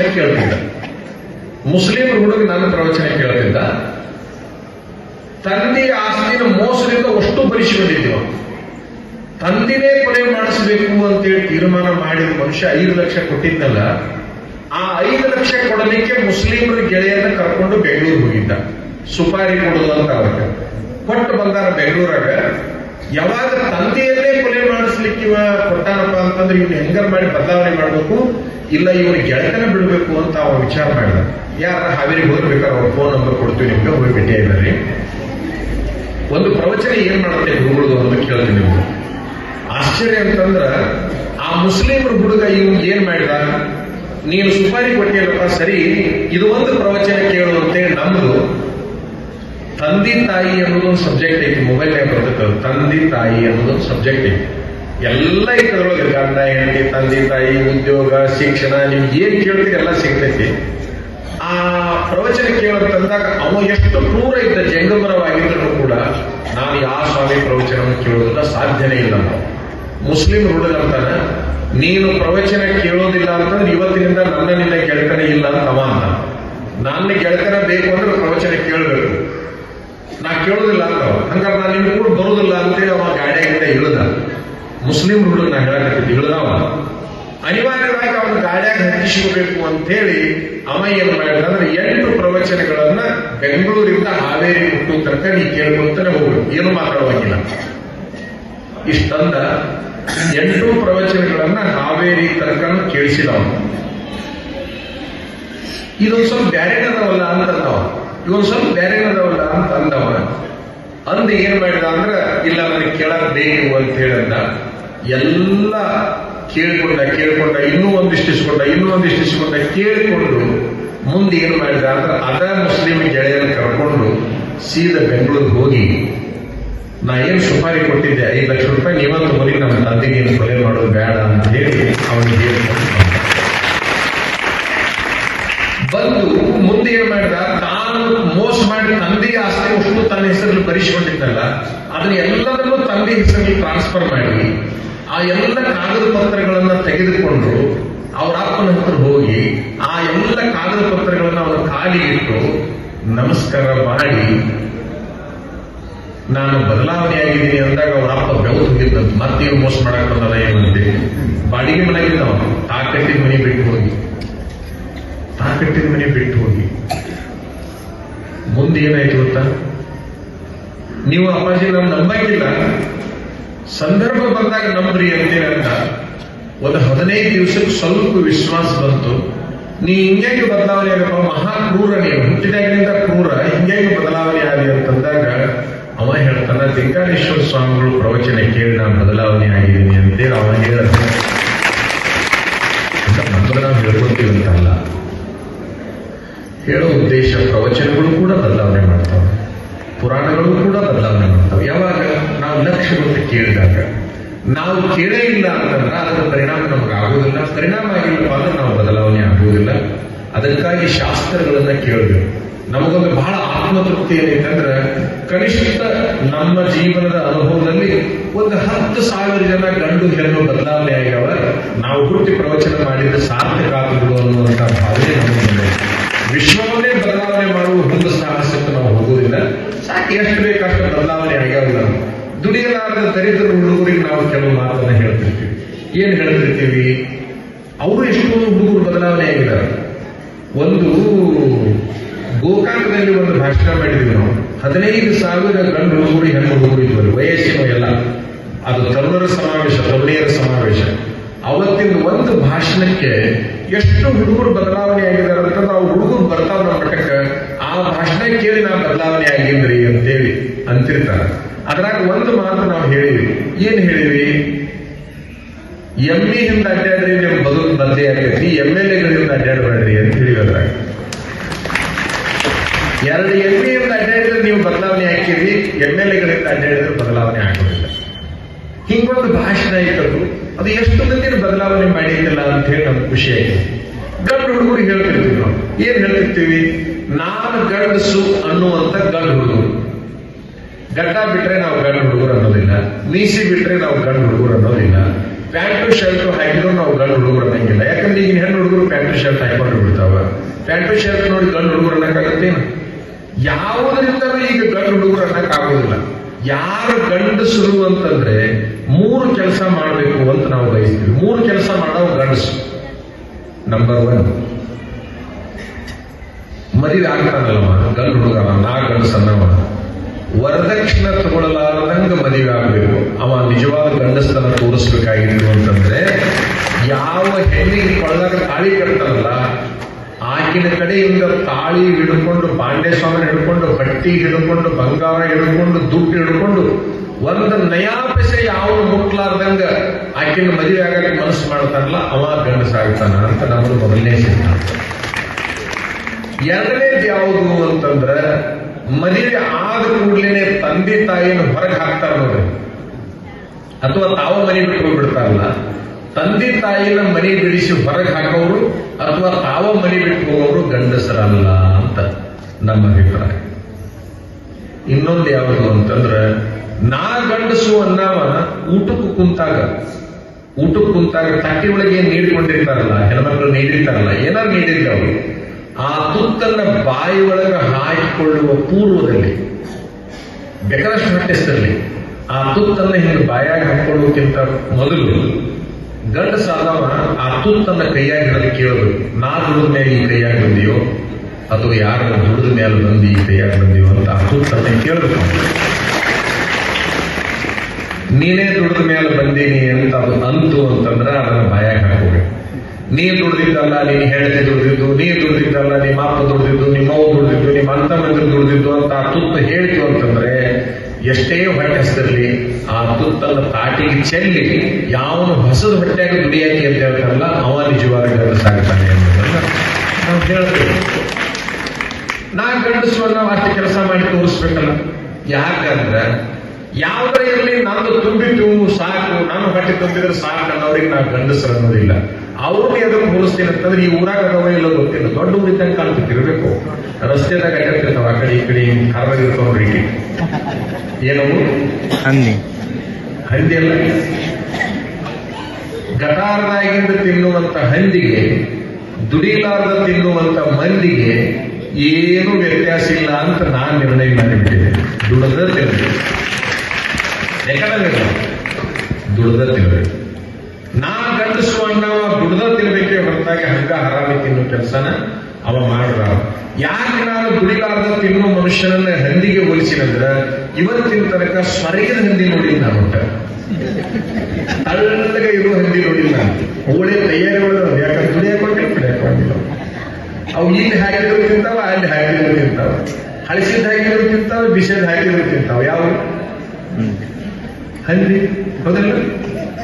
ಆ ದುಡಿಲಾರ್ದ ತಿನ್ನುವಂತ ಮಂದಿಗೆ ಗಟಾರದಾಗಿ ತಿನ್ನುವಂತ ಹಂದಿಗೆ ವ್ಯತ್ಯಾಸ ಏನು ಅಂತಂದ್ರ ಅದ್ರ 4 ಕಾಲು, ಇದಕ್ಕ 2 ಕಾಲು. ಅದು ಕಾಲದೈತಿ, ಇದು ಬೆಳಗೈತಿ. ಅದು ಹೊರಗೆ ತಿಂತೈತಿ, ಇದು ಒಳಗೆ ತಿಂತೈತಿ. ಇಷ್ಟ ಹಿಂಗೊಂದಿಷ್ಟು ವ್ಯತ್ಯಾಸ ಬಿಟ್ರೆ ಏನೈತಿ? ಏನು ವ್ಯತ್ಯಾಸ ಇಲ್ಲ. ಅದಕ್ಕೆ ದುಡಿದು ತಿನ್ನಬೇಕು. ಈಗ ನೀವು ಅಂತಿರ್ತೀವಿ, ಯಾರೇ ನಿಮ್ಮ ನಾಯಕರು ತಂದು ಕೂಡಲೇ ಸಿದ್ದರಾಮಯ್ಯನವರು, ಯಾರೇ ನಿಮ್ಮ ನಾಯಕರು ಯಡಿಯೂರಪ್ಪನವರು, ಯಾರೇ ನಿಮ್ಮ ನಾಯಕರು ಯಾರು ಕುಮಾರಸ್ವಾಮಿ, ಹಿಂಗ ಅಂತಿರ್ತೀವಿ ಹೌದಲ್ಲ? ನಿಜವಾದ ಗಂಡಸಾದವ ಯಾರನ್ನು ನಾಯಕರನ್ನು ಮಾಡ್ಕೋಬಾರದು. ಕಾಯಕವನ್ನೇ ತನ್ನ ನಾಯಕನನ್ನಾಗಿ ಯಾವುದು ಮಾಡ್ಕೊಳ್ತಾನೆ ಅವ ಮಾತ್ರ ಗಂಡಸಾಗಿ ಉಳಿತಾನೆ, ಅವ ಮಾತ್ರ ಗಂಡಸಾಗಿ ಉಳಿತಾನೆ. ಒಂದು ಉದಾಹರಣೆ ಪುಣ್ಯಾಸ್ತಾರೆ. ಒಬ್ಬ ಬರೇ ದುಡಿಲಾರ್ದ ಹರಾಮಿಕೆ ನಾವು, ಅವರಪ್ಪ ಮಾತ್ರ ದುಡಿಲಾರ್ದ ಇರ್ತಿದ್ದಿಲ್ಲ. ನಿರಂತರ ದುಡಿ ದುಡಿ ದುಡಿ ಅಂತ ಹೇಳ್ತಿದ್ದ ತಂದೆ. ಆದ್ರೆ ಇವ ಬರೇ ಹರಾಮಿ ತಿನ್ನೋದು ಊರಾಗ ಅಡ್ಡಾಡೋದು ಮಾಡವ. ಒಂದು ದಿವಸ ಸಾಕಾಯ್ತು ಅವನಿಗೆ. ಒಂದು 10 ವರ್ಷ ಹೇಳಿದ ಅವೇನು ದುಡಿಯಕ್ಕೆ ಹೋಗಿದ್ದಿಲ್ಲ. ಒಂದ್ ದಿವಸ ಅನ್ನ ಸಾರು ನೀಡಿಕೊಂಡು ಊಟಕ್ಕೆ ಕುಂತಿದ್ದ. ಅಪ್ಪ ಹೊರಗಿನಿಂದ ಬಂದ, ಹೊಲದಿಂದ ದುಡ್ಕೊಂಡು ಮಗ ಉಣ್ಣಾಕತ್ತಿದ್ ನೋಡಿ ಹೊರಗೆ ಬಿಟ್ಟು ಬರ್ಬೇಕಿಲ್ಲ, ಅವ್ರು ಕಾಲಾಗ ಹಾಕೊಂಡಿದ್ದು. ಅವ ಹಾಕೊಂಡು ಒಳಗ ಬಂದ್ರು. ಊಟ ಕುಂತಲ್ಲೇ ಬಂದ. ದೂರ ಹೊರಗೆ ಹೊಸಲೇ ಆಚೆ ಕಡೆ ಬಿಡ್ತಿದ್ದ ಕಾಯಂ. ಅಂತದ್ದು ಪೂರ್ತಿ ಒಳಗೆ ಬಂದಲ್ಲ. ಏನ್ ಮಾಡಿದವ? ಈ ಊಟಕ್ಕೆ ಮಗ ಕುಂತಿದ್ದಲ್ಲ, ಚಪ್ಪಲಿ ಸಮೇತ ಅನ್ನದ ತಾಟಿನೊಳಗೆ ಕಾಲಿಲ್ಲ. ಯಾರಿಗೆ ಸಿಗೋದು? ನಿಮ್ಗೆಲ್ಲರಿಗೂ ಸಿಗೋದು. ಅನ್ನ ಸಾರು ನೀಡ್ಕೊಂಡು ಉಣ್ಣಾಕ ಕುಂತ ಮಗನ ತಟ್ಟಿ ಒಳಗ ಚಪ್ಪಲಿ ಸಮೇತ ಕಾಲು ಹಿಂಗಿಟ್ಟು ಕೂಡ್ಲೇನೆ